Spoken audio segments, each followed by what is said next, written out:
그리고 요한복음은요, 마태, 마가, 누가 이걸 공간복음이라고 하죠. 이 공간복음과 조금 제자의 부르심의 과정을 좀 다르게 기록하고 있습니다. 공간복음에서는 주변적인 인물이었던 사람들이 요한복음에서는 더 중심적인 내용으로 다루어지고 있다는 거예요. 그리고 내용도 더 자세하게 기록됩니다.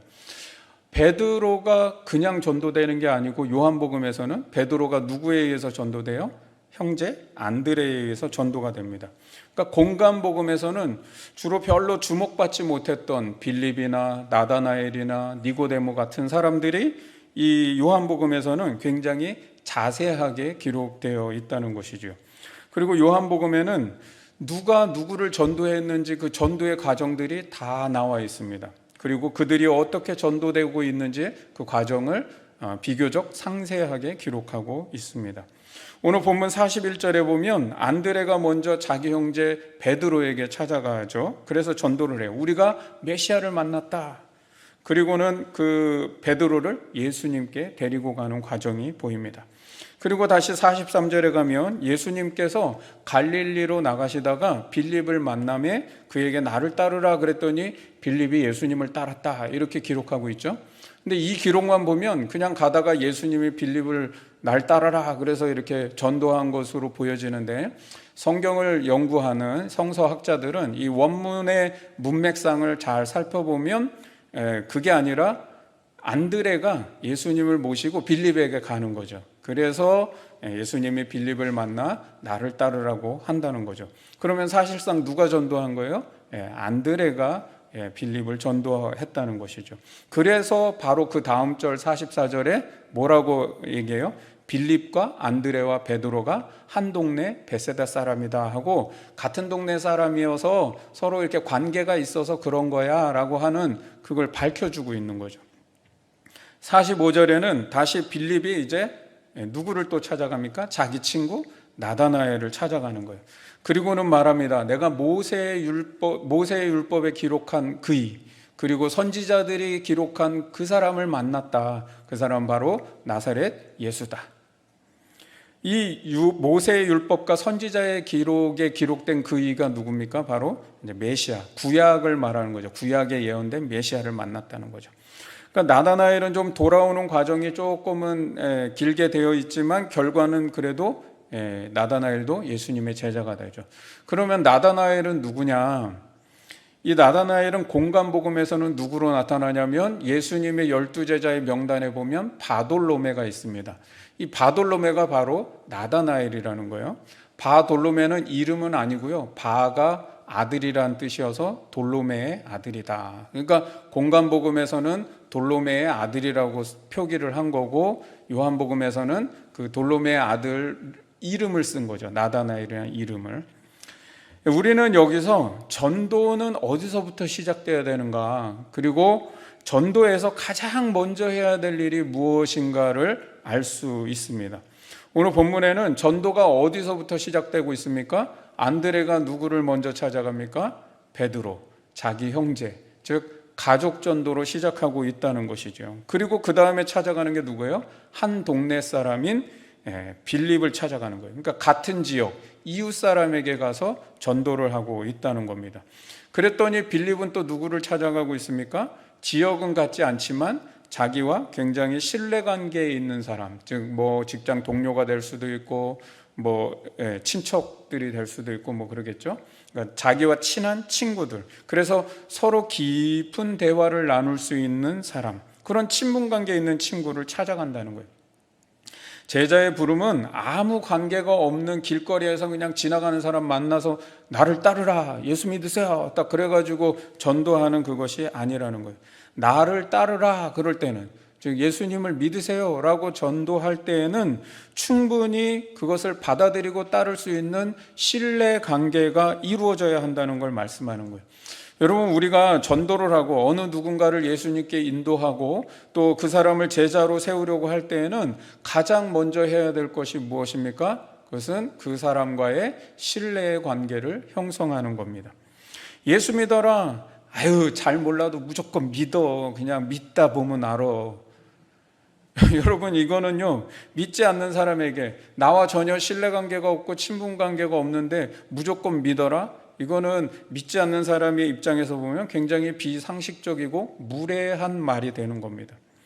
여러분, 입장을 바꿔놓고 생각해봐요. 여러분이 재테크를 하려고 하는데 생전 듣도 보도 못한 사람이 나에게 나타나서 믿어보세요, 저를 믿고 한번 투자하세요. 그러면 여러분 투자하겠어요? 말이 되지 않는 이야기죠. 여러분, 제자의 부름은 가장 먼저 신뢰의 관계를 세워야 합니다. 안드레가 베드로를 전도할 때 내가 메시아를 만났다, 그런 말을 합니다. 또 빌립이 나다나엘을 만났을 때는 내가 모세에 기록되고 선지자가 기록한 바로 그 사람을 만났다라고 그렇게 얘기하죠. 근데 여러분, 이 대화를 보면 굉장히 영적인 대화라는 것을 알 수 있습니다. 그리고 그 시대적인 배경 속에서 이 말을 보면 이것은요, 생활 속의 깊은 고민과 어려움을 함께 나눌 수 있는 그런 신뢰의 관계가 있다는 것을 보여준다는 겁니다. 왜 그러냐면 안드레와 베드로와 빌립이 한 동네 어디 사람이요? 벳세데 사람이라고 그랬어요. 벳세데라는 말은 어부의 집이라는 뜻이에요. 즉, 이 사람들 다 어떤 사람이라고요? 어촌 사람들이라는 거예요. 그런데 그 당시 갈릴리 지역의 분봉왕인 사람이 있습니다. 헤롯 안디바라고 하는 사람이죠. 이 헤롯 안디바가 갈릴리 지역을 맡아 왕으로 있으면서 로마의 그 디베료 황제에게 잘 보이고 싶은 거예요. 그래서 자기가 더 높아지고 싶은 거죠. 그러다 보니까 갈릴리 호수 주변에 디베료 황제의 이름을 따서 도시를 하나 건설을 합니다. 그래서 황제의 이름으로 된 도시를 바칩니다, 이거죠. 그래서 여러분, 요한복음 21장에 가면 갈릴리 호수를 또 뭐라고 부르냐면 디베랴 호수다, 이렇게 부르는 거예요. 그러니까 이 디베료 황제를 위한 도시의 이름을 따서 디베랴 호수라고 이렇게 부른다는 거죠. 그런데 이 도시 건설의 비용을 다 어디서 충당합니까? 바로 이 갈릴리 호수 주변에 있는 어부들의 삶에서 착취를 하는 것이죠. 따라서 그 당시 갈릴리 지역에 있던 사람들은 다 어떤 생각이 있어요? 이 과도한 세금과 로마로부터의 이런 압제와 착취로부터 불만들이 굉장히 가득 쌓여 있고 이 저항 의식들이 다 쌓여 있다는 겁니다. 그러다 보니까 자연스럽게 그들의 마음에 생기는 게 뭐예요? 이스라엘의 해방이 빨리 왔으면 좋겠다, 메시아가 오셔서 속히 이스라엘을 회복시켜주면 좋겠다라는 마음을 갖는 것이죠. 여러분, 그런 살기 어려운 시대에 삶의 애환과 서로의 고통을 이들은 서로 함께 공유하고 있었다는 거예요. 즉 신뢰관계를 이루고 있었다는 거예요. 그래서 우리의 이 지긋지긋한 삶을 해방시켜줄 바로 그 사람, 그 메시아를 내가 만났다라고 하니까 그냥 두말하지 않고 따르는 겁니다. 그 메시아라고 하는 그분이 나를 따르라 그러니까 두말하지 않고 따를 수 있었다는 것이죠. 뭐가 전제되어 있다는 거예요? 서로의 삶의 고민과 어려움을 함께 나눌 수 있을 만큼 깊은 신뢰의 관계가 있었기 때문에 그 한마디에 영향을 받고 따른다는 것이죠. 여러분, 사람은 내가 누군가와 대화를 할 때 그 대화의 주제를 보면 그 사람의 됨됨이와 그 사람과의 사귐의 깊이가 어느 정도인지를 알 수가 있습니다. 만나면 맨날 음식 얘기, 돈 얘기, 드라마 얘기, 뭐 노는 얘기, 이런 얘기만 하는데 정작 내 속마음을 터놓고 얘기할 수 있는 사람은 없는 거예요. 여러분은 나와 친한 관계에 있는 사람과 어떤 대화를 나누고 있습니까? 한번 내가 나랑 정말 친하다고 하는 친구와 나는 주로 무슨 대화를 나누고 있는가, 대화의 주제를 한번 살펴보세요. 그 대화의 주제와 깊이가 내가 그 사람과 그리고 그 공동체와 어떤 관계를 맺고 살아가는지를 보여주는 겁니다. 나는 친한 줄 알았는데요, 사실 내 속마음까지 다 얘기하기에는 약간 선을 긋고 있는 사람도 있지 않습니까? 그 대화의 주제 속에서 바로 내 그 관계의 깊이를 결정한다는 거죠. 여러분, 내가 누군가 전도하고 싶습니까? 내가 진짜 누군가를 사랑합니까? 내가 진짜 그 사람을 제자로 세워보고 싶은 그런 마음이 있습니까? 그렇다면 먼저 그 사람과 진실한 관계가 되십시오. 어떤 허물도 없이 그것을 나눌 수 있는 진실한 관계. 여러분의 삶에 내가 전도하고 싶은 사람 누구예요? 내가 무슨 말을 해도 편안하게 받아들여 줄 수 있는 그런 신뢰 관계를 맺고 있는 사람 중에 아직도 예수님을 알지 못하는 사람이 있습니까? 여러분, 만약에 그런 사람이 없다면 여러분 그런 사람을 먼저 만들어 가야 돼요. 즉 친구를 먼저 사귀세요. 그런 사람을 사귀기 위해서 여러분의 시간과 물질을 투자하십시오. 여러분, 그게 전도의 시작이고 하나님 사랑을 전하는 시작입니다. 전도하고 하나님 사랑 전한다는 게 뭐 그 사람에게 맨날 뭐 잘해주고 뭐 베풀어주고 같이 밥 먹어주고 그게 아니라 서로 마음을 터놓고 아무 허물 없이 아무 판단 없이 아이고 내가 이 말했다가 저 사람이 이렇게 생각하면 어떡하지? 막 이런 어떤 고민 없이 그냥 편안하게 말할 수 있는 진실한 관계가 되어주는 것. 여러분, 이게 진짜 사랑이에요. 뭐 좋은 거 사주고 밥 같이 먹는, 비싼 밥 먹는다고 그게 좋은 친구가 아니고, 교회 나라고 하는데 아유 그렇게 잘 안 나와요. 복음은 전하는데 아직도 잘 안 받아들여요. 전도가 안 돼요. 저는 전도가 제일 어려워요. 여러분, 이런 말로 나를 정당화시키지 말고 친구부터 사귀세요. 어떤 친구요? 진실한 관계의 친구를 사귀세요. 꼭 성경 얘기하고 예수님 얘기해야 복음 전도입니까? 아닙니다. 사람과 사람이 서로 만나서 진실한 관계를 이룰 수 있는 것, 그게 복음 전도이죠. 내가 그 사람과 삶의 애환을 나눌 수 있고 진실하게 서로의 마음을 터놓고 깊은 대화를 나눌 수 있다면 그 관계의 통로를 통해서 반드시 흘러갑니다. 뭐가 흘러가요? 내 속에 있는 예수가 흘러가게 돼 있는 거예요. 여러분, 우리가 가지고 있는 그 관계의 통로를 통해서 내 안에 진짜 예수가 살아계시다면요, 예수도 흘러가고 복음도 흘러가고 생명도 흘러가는 겁니다. 중요한 건 내 속에 뭐가 있느냐가 그래서 중요한 거죠. 자, 그런데 빌립이 나다나엘과 그런 깊은 관계 속에서 내가 구약에 예언한 메시아를 만났다, 그 사람이 바로 나사렛 예수다라고 그렇게 말을 할 때 나다나엘은 곧바로 그 말을 받아들이지는 않습니다. 46절에 보니까 나다나엘이 이르되 에이 나사렛에서 무슨 선한 것이 나올 수 있어? 라고 부정적인 반응을 보입니다. 여러분, 도대체 나사렛이라고 하는 동네가 어떤 동네인데 이렇게 이 나다나엘에게 굉장히 부정적인 반응이 나올까요? 이 나사렛은요, 인구가 한 300명 정도밖에 되지 않는 아주 작은 마을입니다. 그러니까 촌동네라는 것이죠. 그런데 그렇게 말하고 있는 나다나엘은 그러면 대도시 사람이냐? 아니에요. 이 사람은 갈릴리 가나 출신입니다. 갈릴리 가나도요, 다 도토리 키재기 삐까삐까 굉장히 작은 도시이고 촌동네예요. 그러면 자기도 시골 출신 촌동네 사람이면서 왜 나사렛 출신을 뭐 이렇게 무시하듯이 얘기를 하고 있을까요? 그것은 나다나엘에게 있는 두 가지 편견과 선입견이 있기 때문이라는 거예요. 하나는 나사렛처럼 별 볼 일 없는 곳에서 무슨 위대한 인물이 나올 수 있어 라고 하는 편견이라는 거예요. 나다나엘은 지금 지역에 대한 편견 때문에 받아들이지 못하는 마음이 생긴 겁니다. 여러분, 우리나라에도요, 지역적인 편견 굉장히 많잖아요. 경상도 사람이라 그래. 아유, 전라도 사람은 다 그렇지. 여러분, 이거 지역 감정이 있는 말이고 지역에 대한 편견을 가진 말이에요. 여러분, 지역에 대한 편견을 가지면은 지금 우리 정치에도 봐봐요. 반대를 위한 반대하는 게 있잖아요. 예전에는 우리 지역 감정 한참 강할 때는 어때요? 진짜 그냥 경상도라 싫은 거예요. 또 전라도라 싫은 거예요, 그냥. 바로 이 나다나엘 속에는 그런 편견이 있다는 겁니다. 두 번째, 또 하나는 적어도 나다나엘이 알기로는 메시아는 어디 출신이어야 되느냐? 유대 땅의 베들레헴 출신이어야 된다는 거예요. 베들레헴이 아닌 다른 지역에서 메시아가 나온다? 나다나엘의 지식과 경험으로는 절대로 있을 수 없다라고 하는 선입견 때문에 그렇다는 거예요. 이것은 내가 알고 있는 지식과 경험 속에 갇혀 있는 것 때문에 받아들이지 못하는 일이 있다는 걸 보여주는 거예요. 사람은 누구나요, 내 지식과 경험에 의한 선입견과 편견을 가지고 살아가게 되어 있습니다. 다 있죠. 여러분도 있고 저도 있고 다 선입견과 편견이 있어요. 그런데 중요한 건 우리가 거기 안에 갇혀 있으면 다른 것을 받아들이려고 하지 않는다는 겁니다. 여러분, 외모에 대한 선입견 있습니까? 없습니까? 있죠. 다 외모에 대한 선입견이 있어요. 어떤 분이 그러잖아요.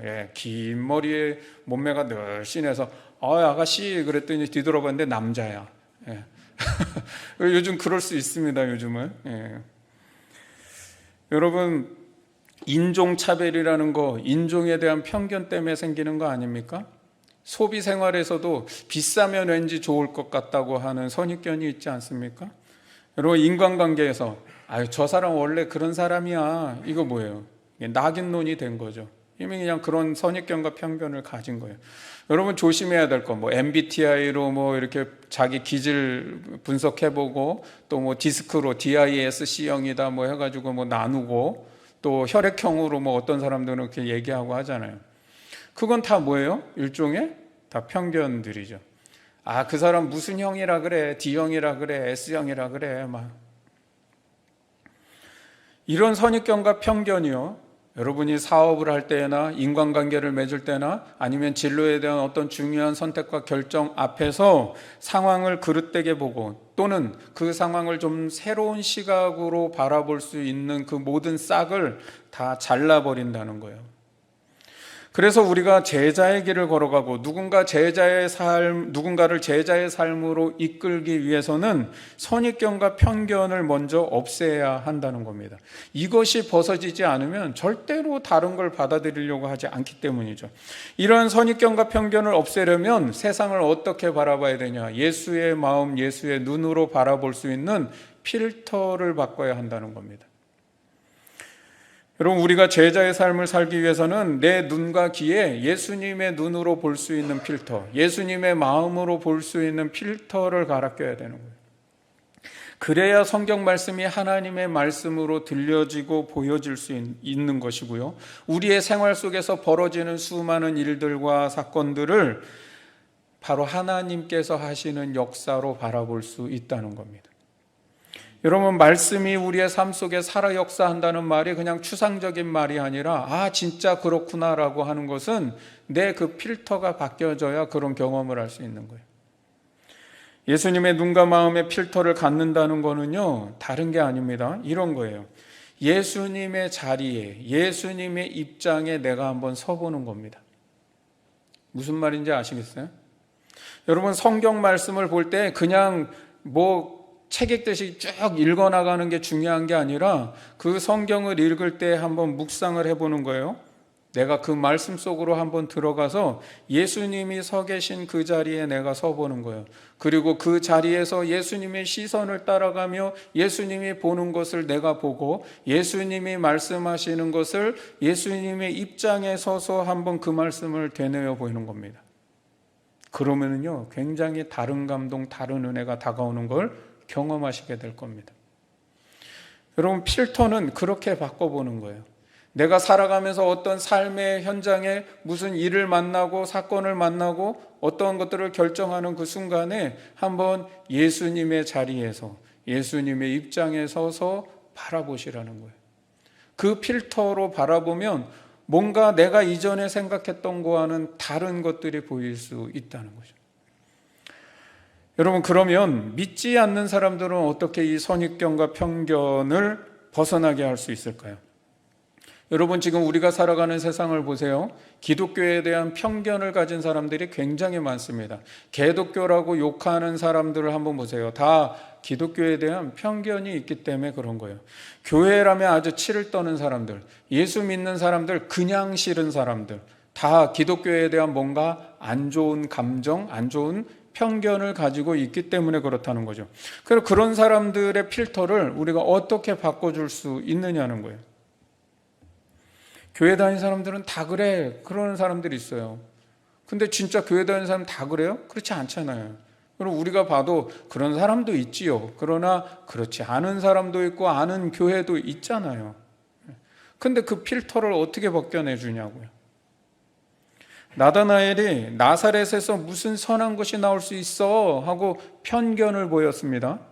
그랬더니 빌립이 하는 말이 와서 보라. 그냥 어떤 논쟁이나 자기의 경험을 장황하게 설명하는 게 아니라 와서 봐, 그런 거죠. 선입견을 가지고 있는 사람에게 우리가 아무리 논리적으로 설명하고 이해를 시키려 해도 안 된다는 것을 알아야 한다는 거예요. 여러분, 그렇게 설명해봐야 논쟁만 되고 마음의 상처만 받는다는 것을 경험하게 될 겁니다.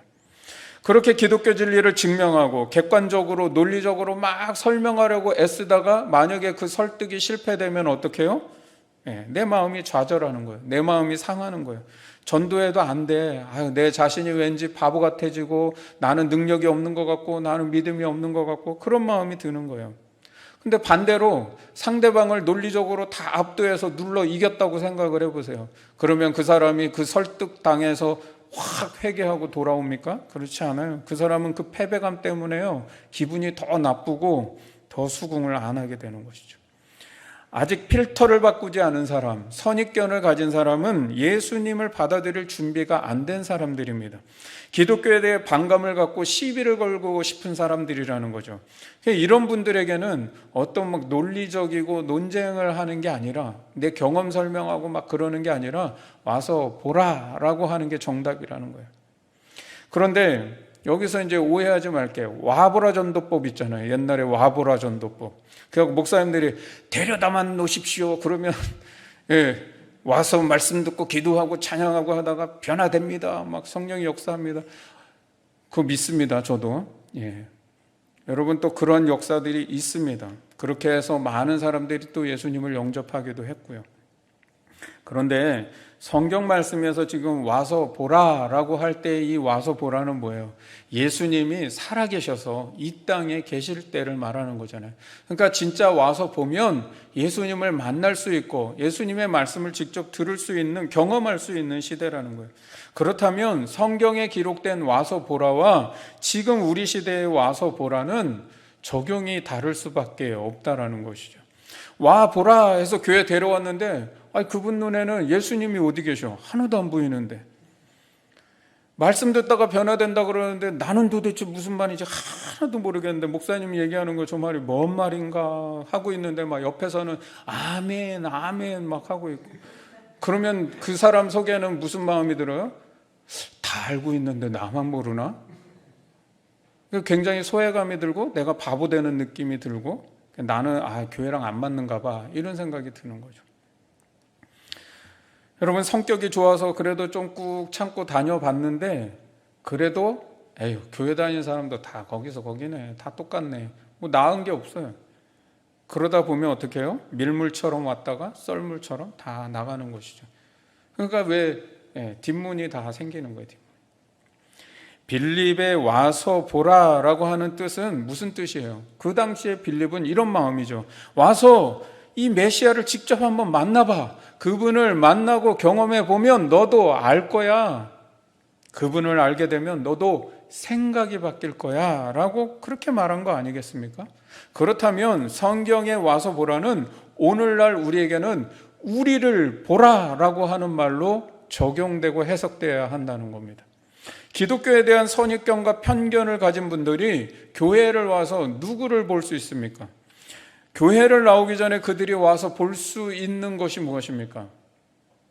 예수님이 어느 날 그분들의 꿈에 나타나 가지고 내가 예수다 라고 그렇게 나타나 주십니까? 성경에 와서 보라는 우리를 보라라고 하는 것으로 적용되고 해석되어야 한다는 겁니다. 교회 다니는 사람 다 그래, 다 똑같아 라고 하는 그 사람의 편견을 누가 벗겨줄 수 있어요? 우리를 보면서 예수 믿는 사람 다 그렇지는 않네 라고 하는 비닐이 벗겨져야 돼요. 필터가 벗겨지는 거예요. 여러분, 그 편견을 벗겨내야만 새로운 필터가 그에게 생기면서 그 사람에게 예수님이 보일 수 있는 것이죠. 그런데 중요한 게 있습니다. 우리를 보라 했는데 우리의 어떤 우리를 보여줘야 되느냐는 거예요. 여러분, 우리를 보여주라 그랬는데 어떤 우리를 보여줘야 돼요? 잘 들어보세요. 종교적인 색채, 종교적인 포장을 벗겨낸 우리를 보여주라는 겁니다. 이 말이 무슨 말이냐면, 안 믿는 분에게 항상 우리 믿는 사람들이 우리를 보여줄 때 어떻게 보여줘요? 대개는 나는 실제로 그런 사람이 아니야. 평소에 그렇게 살지도 않는 사람이 갑자기 안 믿는 사람한테 내가 믿는 사람으로 보이기에 그래도 내가 좀 올바르게 보이려고, 막 신앙적으로 보이려고, 교회 다니는 사람 이렇다라고 하는 걸 좀 보여주려고 해서 보여주는, 그건 뭐예요? 종교적인 색채를 입혀놓고 포장을 해서 보여주고 있는 것이죠.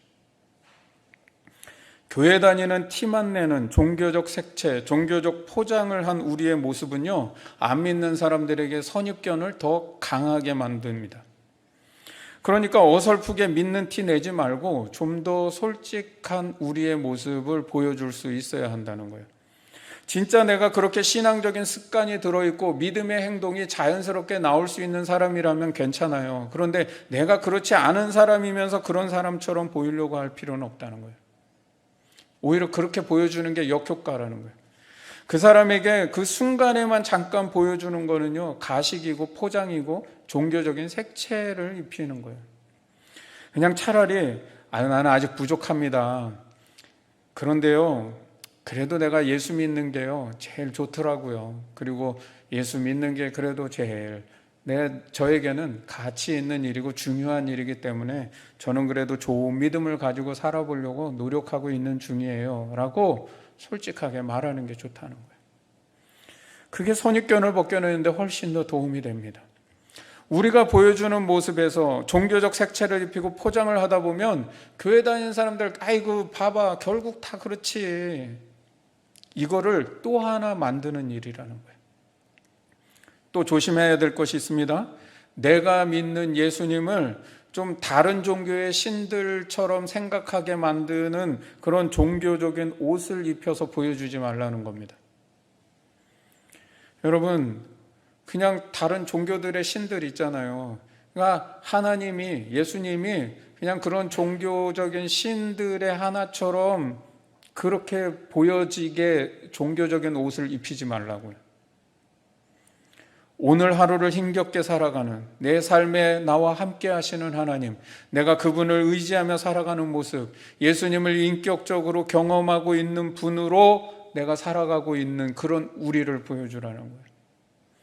사업이 좀 안 돼서 손해를 봤습니다. 그럼 술 진탕 먹고 욕하고 괴로워하고 막 화내고 그런 모습이 아니라 아이고 잘 안 되니까 솔직히 저도 마음이 참 안 좋네요.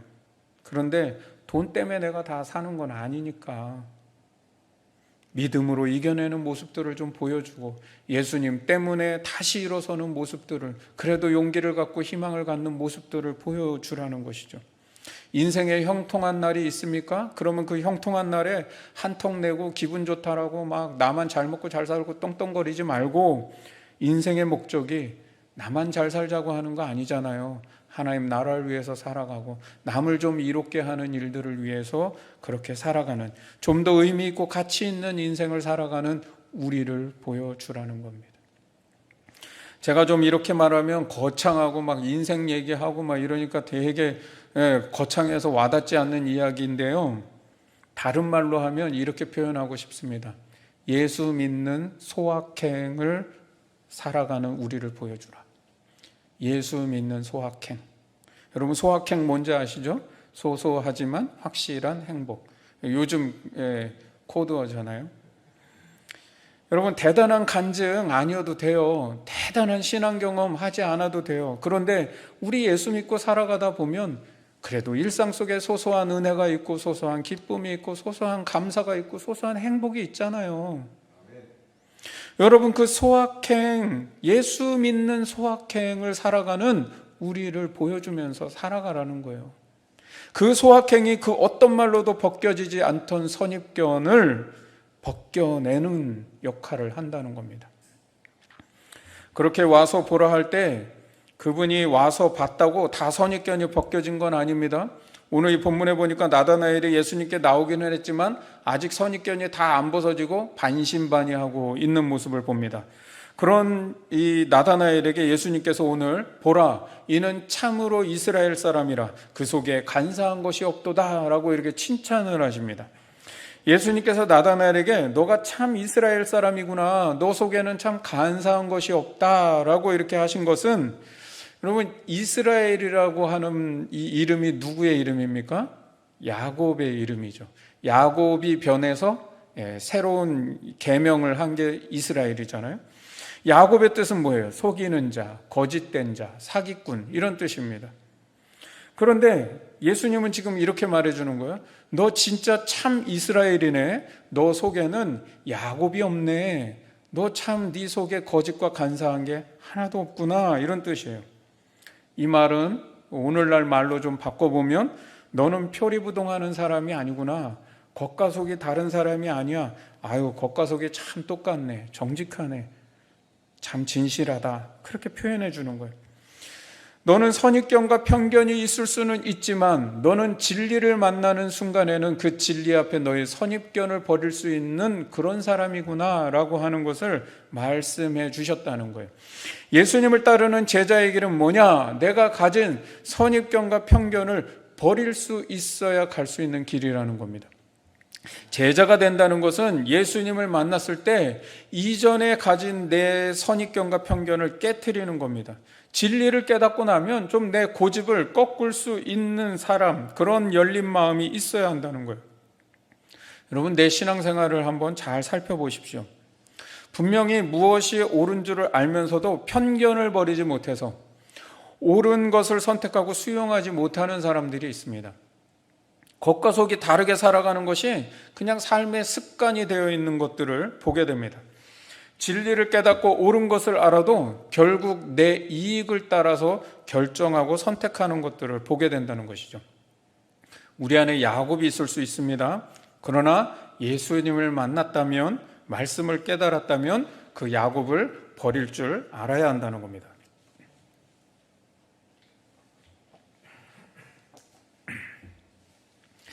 예수님은 오늘 우리에게도요, 너는 참 이스라엘 사람이구나, 내 속에 간사한 것이 없구나 라고 그렇게 말씀해 주십니다. 너는 선입견을 가지고 있구나, 너 아직도 편견을 깨지 못했어? 이렇게 책망하는 게 아니라 오히려 반대로 너 참 이스라엘 사람이구나, 너 속에 간사한 것이 없구나 말씀하는 것은, 예수님께서 나다나엘에게 그렇게 말씀할 때도 나다나엘이 편견을 다 버렸기 때문에 그렇게 말씀하신 게 아니라 나다나엘 속에 있는 참 이스라엘의 가능성과 잠재력을 보시고 칭찬해 주신 것이죠. 여러분, 우리에게 그러한 참 이스라엘의 불씨가 있다는 겁니다. 주님은 우리에게 너의 그 가능성과 잠재력을 깨우라고 말씀하고 계십니다. 여러분, 기독교에 대한 반감을 가진 사람들, 또 편견을 가진 사람들에게도 이런 불씨가 있습니다. 그들이 왜 그렇게 기독교에 대한 편견을 갖게 되었는지 반대로 한번 생각해 보세요. 그 속에는요, 진짜 기독교다운 기독교를 보고 싶은 마음이 있기 때문에 그럴 수도 있는 거예요. 사실은 진짜 그리스도인을 보고 싶은데 진짜 그리스도인을 찾아보기가 어려우니까 그런 편견이 생길 수도 있다는 겁니다. 자, 또 한편으로는요, 안 믿는 사람이라고 다 생각이 잘못되고 타락하고 이기적이고 다 세상적일 거라고 생각하는 것은 반대로 우리 기독교인들의 편견입니다. 여러분, 안 믿는 사람들하고 다 그렇지 않아요? 안 믿는 사람들도요, 굉장히 선한 것을 추구하는 사람들이 많이 있습니다. 단지 그들이 하나님에 대한 믿음을 갖지 못했고 예수님을 알지 못했을 뿐이지, 그 사람들의 속에는요, 물론 사람이기 때문에 때론 정욕적일 수도 있고 이기적일 수도 있어요. 그러나 그 속에요, 나름 선을 추구하고 이타적인 삶을 살아가려고 노력하는 사람들도 굉장히 많이 있습니다. 여러분, 그런 분들 속에요, 참 이스라엘이 있다는 걸 인정해 주면서, 아유, 그게 바로 기독교가 꿈꾸는 하나님 나라예요, 그게 바로 예수님이 말씀하셨던 그 바라는 세상이에요 라고 그렇게 인정해 주는 거예요. 그들의 불씨가 살아날 수 있도록, 그들의 가능성과 잠재력을 깨워줄 수 있게, 당신 속에 있는 바로 그 마음이 기독교 정신이에요. 그들 속에 있는 그런 가능성과 선한 것을 인정하고 찾아주라는 겁니다. 48절에 나다나엘이 예수님께 반문합니다. 어떻게 나를 아시나이까? 그랬더니 예수님께서 빌립이 너를 부르기 전에 너가 무화과 나무 아래에 있을 때 내가 보았다. 여러분, 유대인들에게는요, 이 두 나무가 있는데요, 하나는 지금 무화과 나무 아래에 있었다라는 말이 있어요. 이 말은 성경을 묵상하고 기도하고 있는 것을 보았다라고 하는 말씀이고요. 이 반대의 의미가 있습니다. 어떤 사람에게 내가 너를 수산나 나무 아래에 있을 때 보았다, 이 말은 유대인들에게 무슨 말이냐면 내가 너 간음하고 있는 것을 봤어 라고 하는 그런 뜻입니다. 그런데 지금 예수님은 이 나쁜 뜻이 아니라 무화과 나무 아래에 있었다라고 하는 말씀을 해주시고 계세요. 너가 하나님의 말씀을 묵상하며 메시아의 나라를 소망하며 기도하고 있었던 것을 내가 안다, 내가 봤다, 그걸 말씀하는 거예요. 오늘날 제자의 길을 가기 위해 필요한 것이 있다면 바로 무화과 나무 아래에 있는 겁니다. 여러분, 일터에서 짬이 날 때 잠깐이라도 좀 말씀을 묵상하고 하나님의 마음을 생각해 보는 겁니다. 요즘 삶의 여유를 가지고 살아가는 사람, 나는 시간이 남아서 돕니다, 그런 사람 있습니까? 아니요. 대한민국 어떤 사람을 붙들고 물어봐도요, 다 바쁘다 그럽니다. 요즘은요, 유치원생, 초등학생들도 바쁘다 소리를 하잖아요. 무화과 나무 아래 있다는 것은 나를 위한 시간을 좀 가져보라는 거예요. TV 보고 차 마시고 인터넷하고 나만의 여유를 즐기는 시간 가져보라는 뜻이 아니라 하나님의 말씀으로 내 내면을 좀 살펴보고 하나님의 눈으로 내 삶을 성찰해보는 시간을 좀 가져보라는 거예요. 한 조사기관의 설문조사를 보니까 한국 사람이 마지막까지 포기 못하는 두 가지가 있답니다. 하나는 드라마 보는 거고 하나는 짜장면 시켜 먹는 일이래요. 왜 그런 게 나오는지는 모르겠지만 그렇대요, 조사를 해보니까. 무화과 나무 아래에 있는 시간을 가져야 한다는 거예요. 여러분, 그건 뭐냐면 내 마음을 돌보는 시간을 좀 가지라는 겁니다. 내 마음을 돌보는 시간이 없으면 반드시 그 사람은 허망한 일들에 시간을 낭비하며 살아가고 또 그것 때문에 바쁘다는 말을 하게 된다는 거예요. 여러분, 내 마음을 돌보지 않으면 내 마음에 잡초들이 생겨나요. 그래서 온갖 불안과 걱정과 근심과 염려와 초조와 욕망 속에 사로잡혀 살아간다는 거죠. 한 성서학자가 바쁜 것이 왜 죄인지를 한자로 설명하는 게 있어요. 굉장히 일리가 있습니다. 한번 PPT를 보시면 바쁘다, 이 말은요, 마음 심자 옆에다가 죽을 망자를 놓으면 바쁠 망이 됩니다. 그러니까 바쁘면 마음이 죽는다, 그런 뜻인 거예요. 또 잊는다라는 것도요, 죽을 망 밑에다가 마음 심자를 두니까 잊을 망이 됩니다. 바쁘면 잊어버려요. 우리 바쁘면 많이 잊어버리잖아요.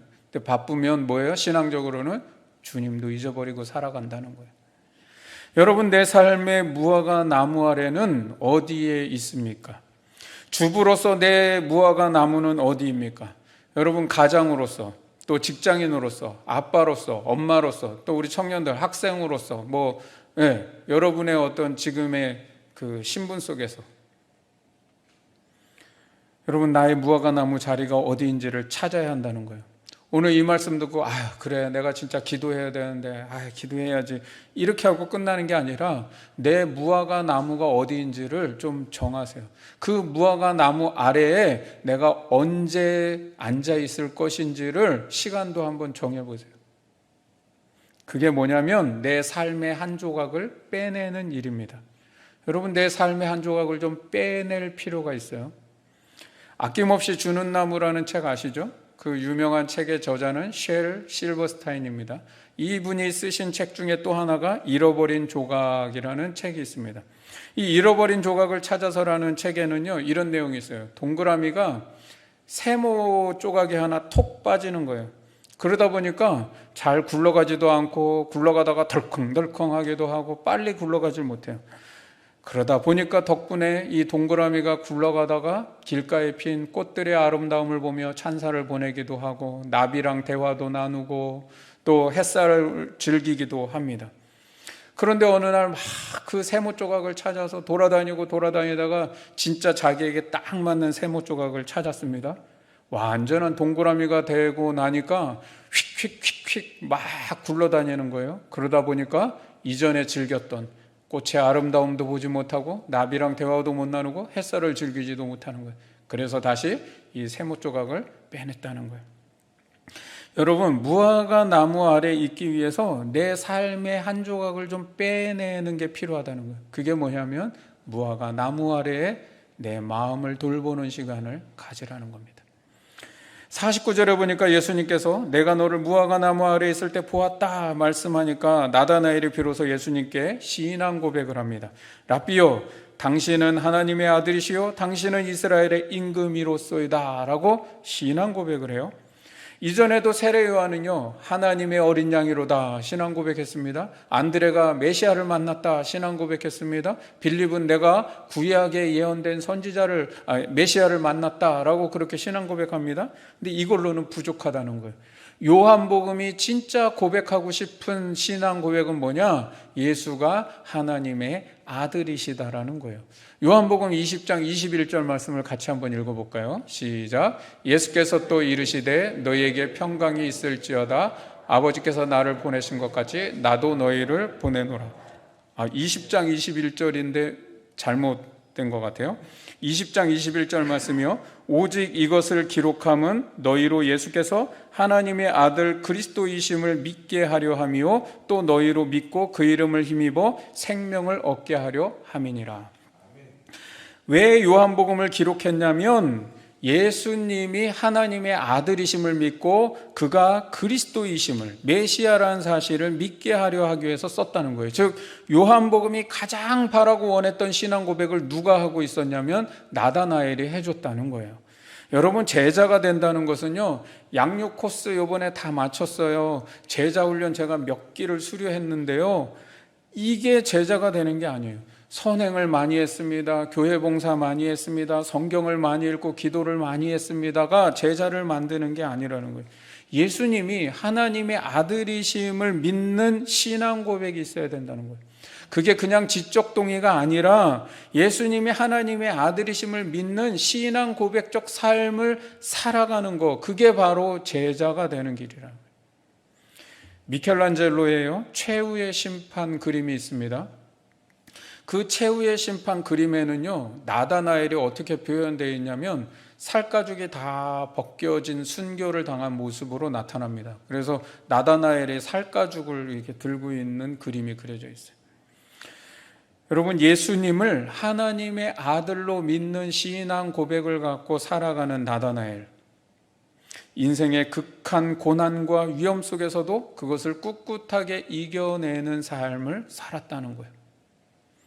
우리가 제자의 길을 간다는 것은 매일매일 예수님은 하나님의 아들이심을 믿는 신앙 고백을 하며 살아가는 삶이라는 거예요.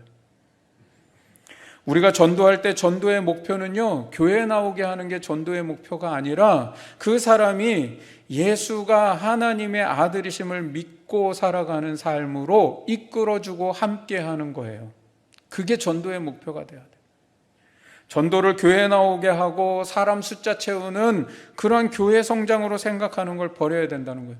한 영혼을 하나님께 인도한다는 것은 단순히 교회 나오고 끝이 아니라 그 사람이 예수를 하나님의 아들로 고백하는 삶을 살아가도록 이끌어주는 데 목표를 가지라는 거예요. 나다나엘의 신앙 고백을 듣고 이제 예수님이 말씀하십니다. 50절에 내가 너를 무화과 나무 아래서 보았다 함으로 믿느냐? 이보다 더 큰 일을 보리라. 여러분, 여기 더 큰 일이라는 게 무엇일까요? 바로 51절 그 다음 절이 말하는데 하늘이 열리고 하나님의 사자들이 인자 위에 오르락 내리락 하는 것을 보는 것이다. 여기 하나님의 사자, 즉 천사들이 막 오르락 내리락 하는 것을 본다는 이 꿈을 누가 꿨어요? 창세기 28장에 보면 야곱의 사닥다리 꿈 이야기가 있죠. 사닥다리가 땅에서부터 하늘까지 닿아 있어서 거기에 천사가 오르락내리락 하는 꿈을 야곱이 꾼 거예요. 예수님이 지금 그걸 빗대어서 말씀하는데 여기에는 사닥다리가 아니라 천사가 어디를 오르락내리락 해요? 인자 위를 오르락내리락 한대요. 말하자면 이 사닥다리가 지금 누구예요? 예수님을 말씀하는 거죠. 두 가지 의미를 말하는 거예요. 하나는 땅에 계신 예수님과 지금 하늘에 계신 성부 하나님이 서로 연결되어 있어서 하나님은 한 분이시고 예수님이 하나님의 아들이시다. 나다나엘이 지금 본 것을 지금 얘기하고 있는 것이고요. 또 하나, 두 번째 의미는 예수님이 하늘과 땅을 연결하는 사닥다리가 되신다라는 걸 의미하는 거예요. 그래서 예수님을 통해서 인간은 하나님을 만나고 예수가 이 세상의 중보자가 되신다는 걸 말씀하는 거예요. 그러니까 예수님이 하나님의 아들이심을 믿는 신앙 고백적 삶은 더 큰 일을 보게 되는데, 그 더 큰 일이 뭐냐? 예수님이 우리를 하나님과 연결시켜서 우리가 하나님으로부터 오는 모든 좋은 것을 공급받고 하나님 나라의 회복과 은혜를 누린다는 겁니다. 너는 지금 하나님의 아들이심을 보았지만 앞으로는 더 큰 일을 보게 될 거야. 그것은 너의 삶이 하늘과 연결이 되어 있어서 하나님과 교제하고 소통하며 하나님의 공급하시는 은혜로 살아가게 될 거다라는 걸 말씀한다는 거예요. 그럼 오늘 제자입니까? 두 번째 시간으로 안드레와 빌립의 전도를 통해 나다나엘이 어떻게 예수님의 제자로 부름을 받는지를 보았습니다. 이 말씀 속에 담겨 있는 그동안 우리가 지금 계속 보았던 제자의 길, 제자의 삶을 우리가 깨닫는 만큼 또한 그것을 잘 살아내면서 마지막에 주님이 약속하신 이 더 큰 일을 보는 그러한 약속의 축복을 누릴 수 있기를 주님의 이름으로 축원합니다. 우리 같이 찬양하고 기도하겠습니다.